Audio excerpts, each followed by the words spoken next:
Hello all and welcome to our new blog. तर माझ्या मित्रांनो, आपण एक्सप्लोअर करतोय कोरीगड. फर्स्ट पार्टमध्ये आपण कोरीगडपर्यंतचा प्रवास पाहिला. कोरीगडला आपण कुठून कसं जाऊ शकतो हे पाहिलं. आणि तुम्ही जर फर्स्ट पार्ट अजून पाहिला नसेल तर वरती आय बटनवरती क्लिक करून पाहू शकता.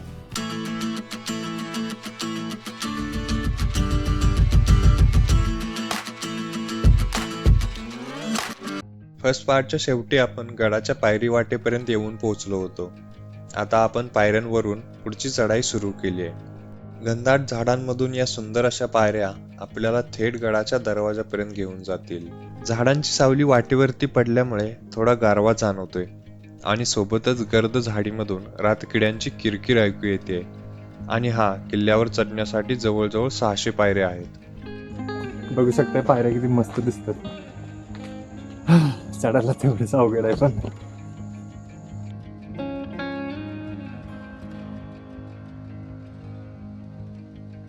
तुम्हाला माहिती आहे का, इसवी सन 1657च्या काळामध्ये कोरीगड हा किल्ला आपल्या छत्रपती शिवाजी महाराजांनी ताब्यात घेतला होता.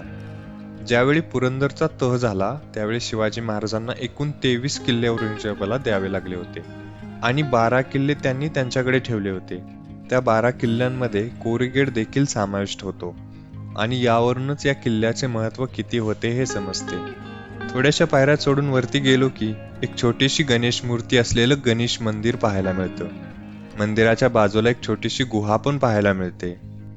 तुम्ही बघू शकताय, गुहेमध्ये 2 खोल्या दिसत आहेत. आतली खोली कोरडी दिसते पण बाहेरच्या बाजूला पाणी साचलेलं आहे.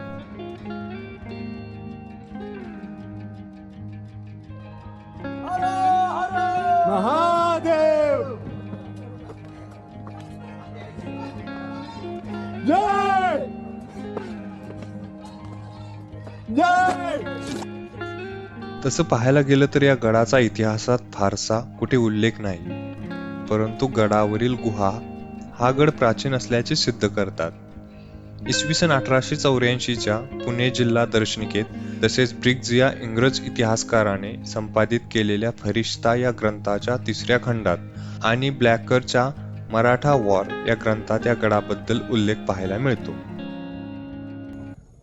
थोडीशी रेस घ्यायला बसलोय. इथून गडाची तटबंदी बघू शकता तुम्ही.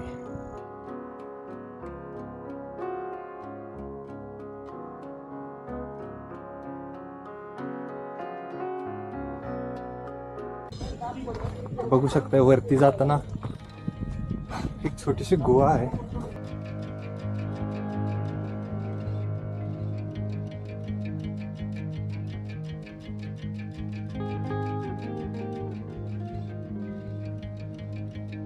इसवी सन 1482 मध्ये बहमनी साम्राज्याचा प्रमुख महमद शाह बहमनी हा वारला आणि त्याने त्याच्या मृत्यूपत्रात लिहिल्याप्रमाणे त्याने मलिक नायब बहमनी राज्याचा विश्वस्त याला आपल्या मुलाचा म्हणजे सुलतान मोहम्मद याचा मुख्य वजीर केला. पुढे मलिक नायब याने आपला मुलगा अहमद याला जहागिरी लावण्याची जबाबदारी दिली. त्याची दौलताबादहून जुन्नरकडे रवानगी केली. त्याने इसवी सन 1482 ते 83च्या मोहिमेत शिवनेरी, चावंड, लोहगड, तुंग हे किल्ले जिंकले आणि त्याने त्याचा मोर्चा कोरीगड येथे वळविला. इसवी सन 1490 मध्ये अहमदने बहमनी सुलतानाचा अंमल झुगारून स्वतंत्र निजामशाहीची स्थापना केली. तेव्हा कोरीगड निजामशाहीत आला. पुढे इसवी सन 1636 पर्यंत जवळजवळ 146 वर्ष हा किल्ला निजामशाहीत होता. इसवी सन 1636 दिल्लीचा बादशाह शहाजहान व विजापूरचा मोहम्मद आदिलशाह यांनी निजामशाही काबीज केली व निजामशाहीचा मुलूक वाटून घेतला. त्यावेळी कोरीगड हा आदिलशाहीच्या ताब्यात आला.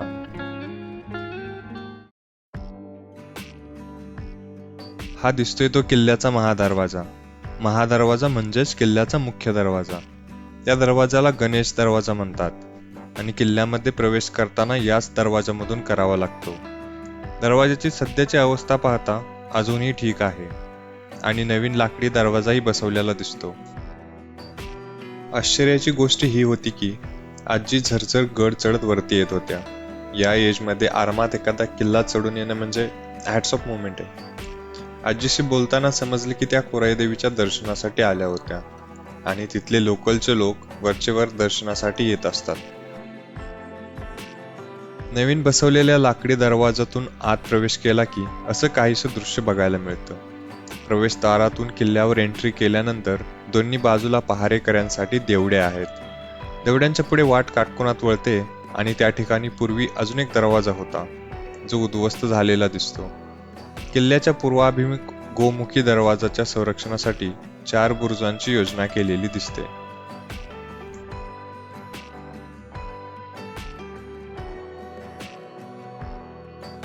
काटकोनात वळून आल्यावरती आपण किल्ल्याच्या मध्यभागावरती येतो आणि इथून आपण भलेमोठे पठार पाहू शकतो.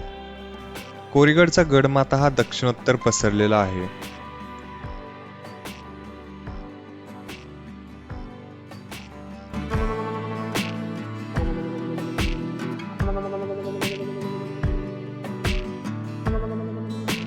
किल्ल्याच्या चारी बाजूंनी असलेल्या मजबूत तटबंदीवरून तुम्ही किल्ला एक्सप्लोर करू शकताय. बाकी काही किल्ल्यांसोबत कम्पेअर करता कोरीगडची तटबंदी अजून पण मजबूत आणि शाबूत दिसते. तटबंदीत जागोजागी जंग्या आणि बुरुज आहेत. तटबंदीवरून दिसणारा आजूबाजूचा परिसर आपलं मन मोहून टाकतो. निजामशाहीत कोरीगडच्या मुलकाला पौड मावळ किंवा कोर बारसे हे नाव होते. त्यावेळी ढमाले हे तिथले देशमुख होते. निजामशाही बोलल्यानंतर आदिलशाही सत्ता आली, तरी तेथील देशमुखी तसेच कोरीगड व घनगड हे किल्ले ढमाले देशमुख यांच्याकडेच होते. इसवी सन 1647 मध्ये छत्रपती शिवरायांनी कोरीगड स्वराज्यात आणण्यासाठी दादोजी कोंडदेव यांना मावळात पाठविले. दादोजींनी ढमाले देशमुखांशी लढून अथवा मुत्सद्देगिरीने किल्ला स्वराज्यात दाखल केला. इसवी सन 1665 मधील मोगल सरदार मिर्झा राजे जयसिंग यांच्यासोबत झालेल्या पुरंदरच्या तहात 23 किल्ले मोगलांना देण्यात आले व जे 12 किल्ले स्वराज्यात होते त्यात कोरीगड हा स्वराज्यात होता. इसवी सन 1689 मध्ये छत्रपती संभाजी महाराज यांच्या निधनानंतर मोगलांनी मराठ्यांचे बहुतांश किल्ले घेतले. त्यात कोरीगडही मोगलांच्या ताब्यात गेला असावा. जयदेशकावलीमध्ये हे वर्षी कुलगड मोगले घेतले असा उल्लेख आहे. औरंगजेबाने कोरीगड घेण्याचा हुकूम जुन्नरचा किल्लेदार व फौजदार मनसूर खान उर्फ अली बेग याला केला. अली बेगने आपला मुलगा मोहम्मद काझिम याला ही जबाबदारी दिली. काझिमने लष्करी अधिकारी रायाजी बाहुलकर यांच्या मदतीने किल्लेदार सोनाजी फर्जत याला फितूर करून किल्ल्याला माळा म्हणजेच वेळीच्या फांदीला विशिष्ट ठिकाणी गाठ मारून पाय अडकवून वर चढण्यासाठी केलेली दोर लावून मोगल सैन्य किल्ल्यात शिरले. किल्ल्यात घनघोर युद्ध झाले.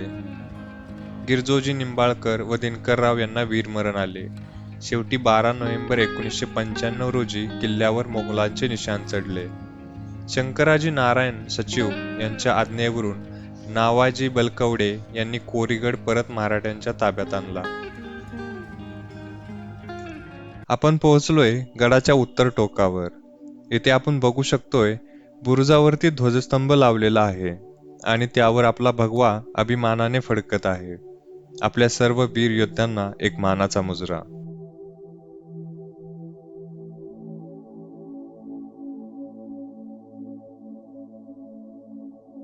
उत्तर टोकावरच्या बुरुजावरून आपण दूरवर पसरलेला प्रदेश पाहू शकतो. याच बुरुजावरून आपण पेठ शहापूर गाव आणि गावातून येणारी पायवाट पण पाहू शकतो. गडावरती येणाऱ्या फ्रेश आणि थंड हवेमुळे एकच वेगळा अनुभव येत होता.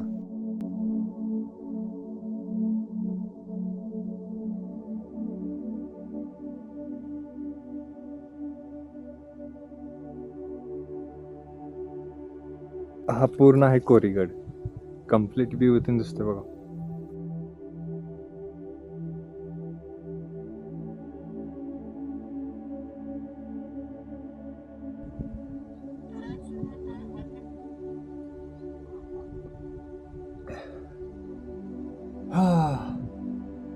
असल्या गरमीत गार गार पाणी प्यायला इसे कहते सुकून.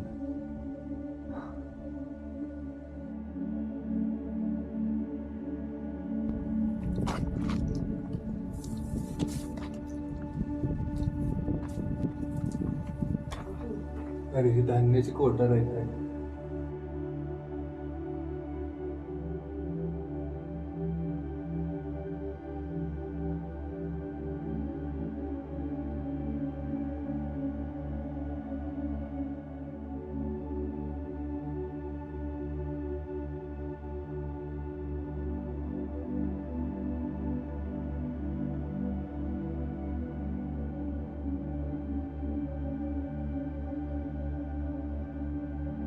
इकडे पण एक आहे आय थिंक.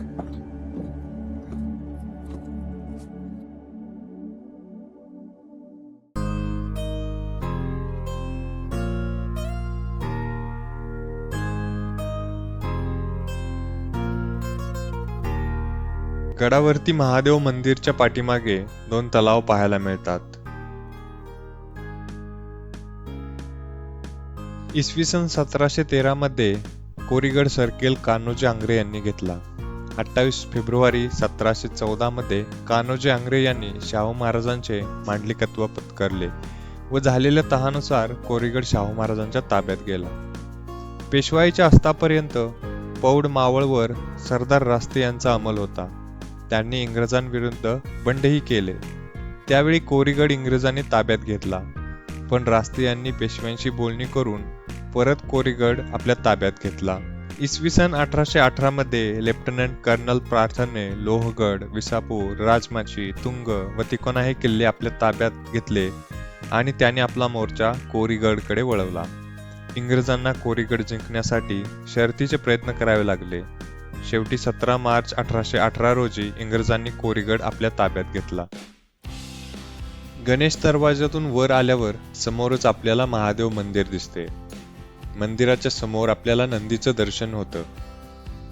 मंदिरामध्ये आपल्याला एक छोटं शिवलिंग पाहायला मिळतं. मंदिरातील ती शांतता आणि ऊर्जा मनाला सुख देऊन जाते.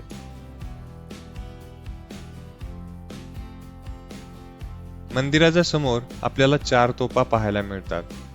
तोफांची कंडिशन पाहायला गेलं तर त्या बऱ्यापैकी जीर्ण झाल्या आहेत.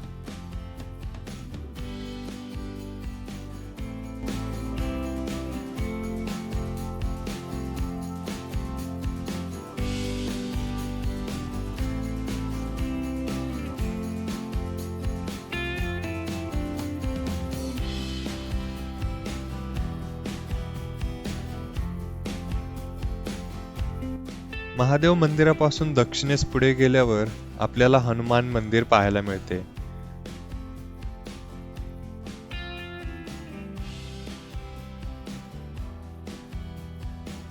मारुतीरायाचे दर्शन घेऊन पुढे गेल्यानंतर आपण भग्न अवस्थेत असलेले वाड्यांचे अवशेष पाहू शकतो.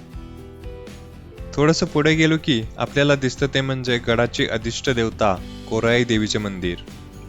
मंदिराचा जीर्णोद्धार केलेला आहे. मंदिरासमोरच आपल्याला एक दीपमाळ बघायला मिळते.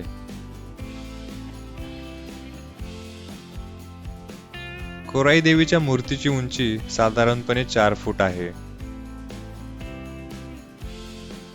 कोराई देवीचं दर्शन घेऊन आता आपण आलोय लक्ष्मी तोफ बघायला. तोफ अजून पण चांगल्या अवस्थेत आहे. इथून थोडं पुढे गेले की गडाचा दुसरा दरवाजा आपण पाहू शकतो. तुम्ही कोरीगड एक्सप्लोअर करायचं प्लॅनिंग करत असाल तर काही गोष्टी लक्षात ठेवा. तुमची राहण्याची सोय पेठ शहापूर आणि आंबवणे गावामध्ये होऊ शकते. किल्ल्यावरती जेवणाची काही सोय नाही. पेठ शहापूरमध्ये तुम्हाला हॉटेल मिळतील. गडावर पिण्यायोग्य पाणी नाही, त्यामुळे तुम्ही वॉटर बॉटल कॅरी करा आणि येताना आपल्या बॉटल सोबत रिटर्न घेऊन या. वर्षभर कधीही तुम्ही या किल्ल्याला भेट देऊ शकता. तुम्हाला व्हिडिओ आवडला असेल तर नक्की लाईक करा आणि शेअर करा. असेच नवनवीन व्हिडिओ पाहण्यासाठी आपल्या चॅनलला सबस्क्राईब करा आणि नवीन व्हिडिओच्या अपडेटसाठी बेल आयकॉन प्रेस करा. नवीन अनुभव आणि बऱ्याच आठवणी मनामध्ये साठवत आपण कोरीगडची भटकंती पूर्ण केली. आता लवकरच भेटू एका नवीन व्हिडिओमध्ये. तोपर्यंत आनंदी राहा, हसत राहा आणि सबस्क्राईब करायला विसरू नका.